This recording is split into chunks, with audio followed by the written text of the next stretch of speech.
월간 유의저 시간입니다. 이번 달에는 올 한 해 있었던 큰 사건 사고를 되돌아보고 현재 상황과 대책을 점검해 보려고 합니다. 오늘 첫 시간에는 생활고를 겪던 일가족이 숨진 채 발견된 수원 세모녀 사건을 다룹니다.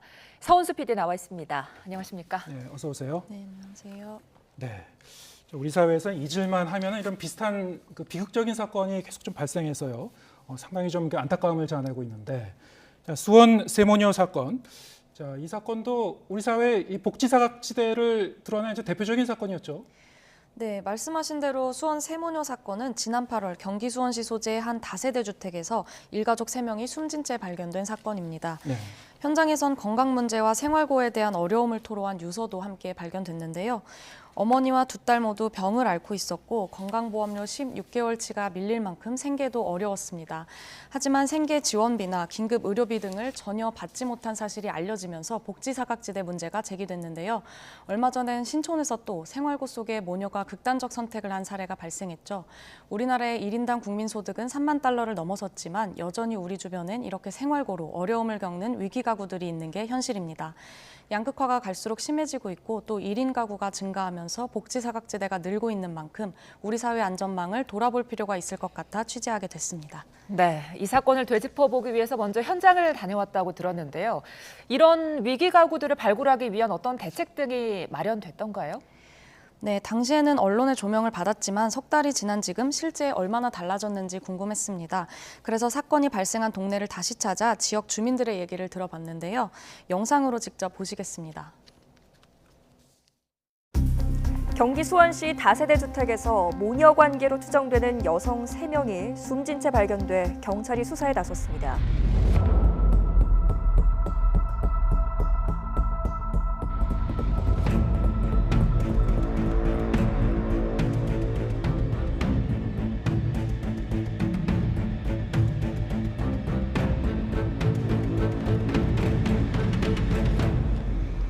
사건이 발생한 지 석 달이 지났습니다.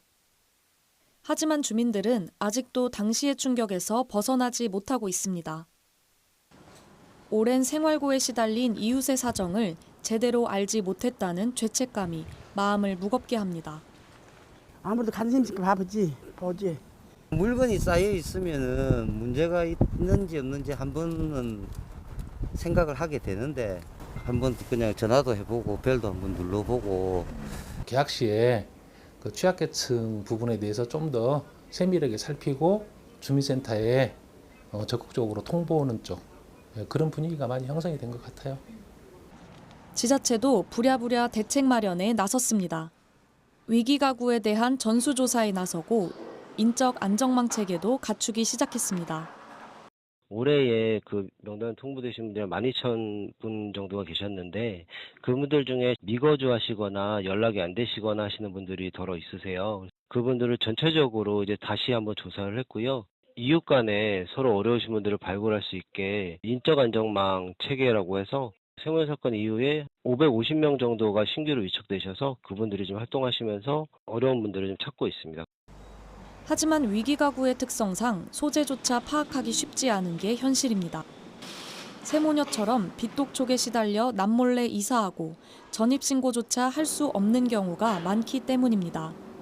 오시는 손님 중에서 이제 물론 많으시겠죠. 근데 본인들이 내색을 안 하시니까 그 어느 분들 좀 관심 있게 보시라고 그렇게 뭐 해드릴 수는 있는데 와서 물어보시는 분들이 없으니까 홍보물을 그냥 비치만 해놓는 거죠.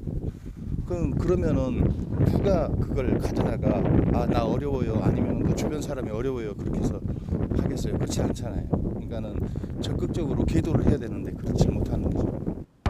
실제로 세모녀 사건 이후에도 여전히 소재 파악이 안 된 인원이 수원시에만 60여 명에 이릅니다.